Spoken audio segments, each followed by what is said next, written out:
పాపములో నడవద్దు. పాపాత్మురాలను స్త్రీ చేస్తున్నాం. ఆమె ఏం చేసిందంటే ఒక మాట చెప్పి నేను ముగిస్తాను.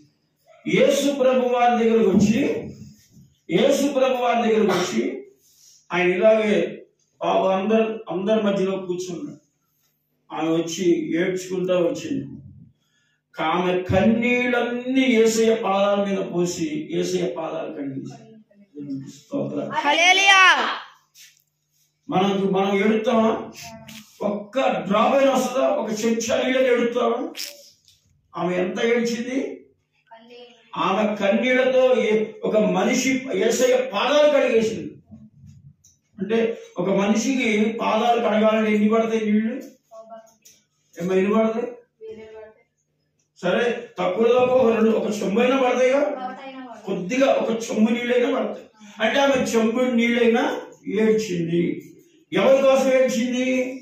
ఆమెలో ఉన్న పాపం పోవాలని ఏడ్చింది. ఎవరి దగ్గర ఏడ్చింది? యేసు ప్రభు దగ్గర ఏడ్చింది. దేవునికి స్తోత్రం. మనుషుల దగ్గర కొంతమంది ఏడుతారు. నువ్వు మనుషుల దగ్గర ఏడవద్దు, దేవుడి దగ్గర ఏడు. దేవుడి దగ్గర ఏడిస్తే నీ పాపం కొంతైనా. దేవునికి స్తోత్రం. ఆమె ఏడ్చింది, ఆయన పాదాలు కడిగింది.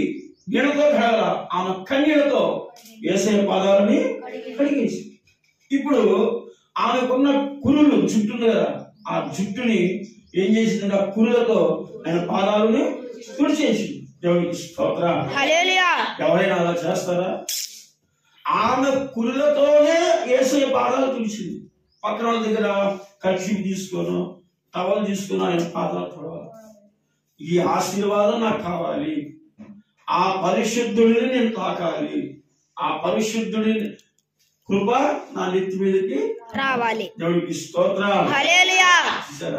అందుకనే దేవుని సన్నిధి చాలా విలువైనది పిల్లలు. మనం పరిశుద్ధంతో సహవాసం చేస్తే మనకి పరిశుద్ధంగా ఉండబోతుంది.